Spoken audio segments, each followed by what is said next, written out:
लगे चांद उतरियावा। आज हमार लहुरी ननदिया कैसे आई गे भैया खेते में कंदई में।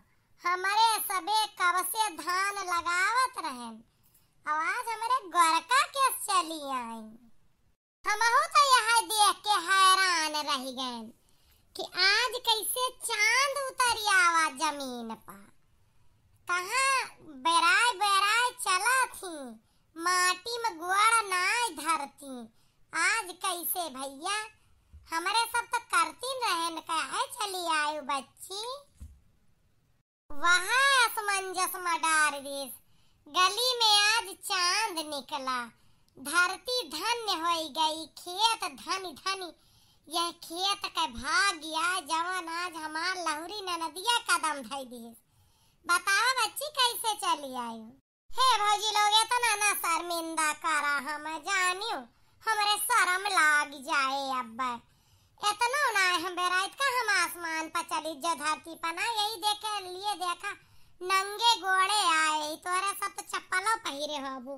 हम कहे ना जाई देखी माटी के हम चले कैसे ना अनुभव हुआ था। आज जब तोरे सबे हम ना माटी में उतर दिया, तू तो ना दुलार पुलार के हमार दुलार पुलार के उनाई के है अपने दुलारी बनी जाती है। कौनो भी बात ही हुआ। अब हम का बताई दी। एक बात यह आज तोरे सब ना सुन के और खुश हो जाबू। आज तोरे सबके मन के दाल चावल रोटी सब्जी बनाए के भरता लगा दे, चटनी अचार आज हम सारा खा बनाए आयन। और यहाँ बतावे के मारायन कि भौजी लोग चलत जा नहाना चार कवर खाए के आराम कर, फिर संझा का वेरन लगावे। हाँ आज हमार बिटिया बहुत टहल गए बा, यही मारा खुशी से हमहू चली आए तोहरा सबका बतावे। ई कौन चमत्कार होएगा। तीनों मिल एक का जबान बोली, तीनों का जबान टकरान कोई रिश्तेदार आई भी है का। जी हम एक काम और कराई, एक कजरी सीख के आई ही तोरे सबके साथ ही वीडियो शूट करब गाना गाय के। बतावा सही बात थी गलत। ई चमत्कार कर रही है। हाँ अब यह चमत्कार हुए, रोज एक नया चमत्कार हो। काहे हमार पढ़ाई अब पूरी हो गया है, अब हमारा शादी ब्याह हो तो हम तोरे साथे रह के गुण सहूर सीखा चाहिए थी। ये तो बड़ी नीक बात थी बिटिया, भले सीखा। जा अपने भौजी लोगन का एक कजरी गाय के सुनाए दे तो बढ़िया। एक जनी हमारे साथे गाओ, दू जनी अलगे। हम तोहरे साथे यही हम हिन तुहिन गाय लीन जा, ये दू जनी सुनाए। काहे का भौजी ये दू जनी ना गई है हमार कजरी। बताई ना बच्ची हमरे तो भूख लागी बहुत जोर। हम बहुत देर से छनछनानी रहन कि चलत जा घरे, लेकिन यही ललका दक्षिणा कहाँ यहाँ पहटवा पूर कैला वहाँ पहटवा पूर कैला वहीं लाग रहन। और ललका के गटाई बैठी है ना गाय पाओ ना अपनो वीडियो ना बनाना। आज भले तो चले नहीं दक्षिणा का मन रहा कि वीडियो ना बनाए ले तो यही बनवाई है तोरे साथवा। चला ठीक है बतावत जाऊ कसिया है हमार गाँव नहीं। एक दिन औते पिया सावन की बहार में अपनी ससुराल में ना। एक दिन औते पिया सावन की बहार में अपनी ससुराल में ना। गेड़ुआ बहिनी से भराई अपने हथवा से पियाई। गेड़ुआ बहिनी से भराई अपने हथवा से पियाई। तू न जाने घूमित सावन के फुहार में अपनी ससुराल में ना।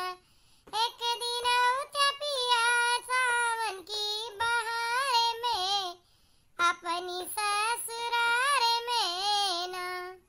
एक दिन औते पिया अपनी ससुराल में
भोजन भौजी से बनवाई अपने हथवा से खवाई भोजन भौजी से बनवाई अपने हथवा से खवाई झलुआ मिल के डार मियाँ के डार में अपनी ससुरार में ना एक दिन उठा पिया अपनी ससुरार में सावन के बहार में ना पेंघा सखियन से मरवाइत कजरी हम तू गाइत मिल के रहित सजना हम तू प्यार से सावन की बहार में ना एक दिन उठा पिया अपनी ससुरार में सावन की बहार में ना पेंघा सखियन से मरवाइत कजरी हम तू गाइत दोनों जाने मिल के रहित बड़े प्यार में सावन की बहार में ना एक दिन उठा पिया सावन की बहार में अपनी ससुरार में ना वाह वाह हमार बिटिया नाव रौशन कई दियो बहुत नीक गाय हम जानी हमार बिटिया पढ़त लिखत बा कुछ सीखती नाय ना ई तो पढ़ाई के साथ साथ हर काम सीखती बा बहुत खुश है भगवान नजर न लगावे ऐसे न सीखा हे अम्मा सही कहतिया बच्ची इतना नीक नीक गाना बजाना काम जाना थी हमहु ना सोच सकत रहे हमरे सब सोची केवल बच्ची पढ़ाई पर ध्यानवा दिए थी घर कम अपना देखी कैसे बीते लेकिन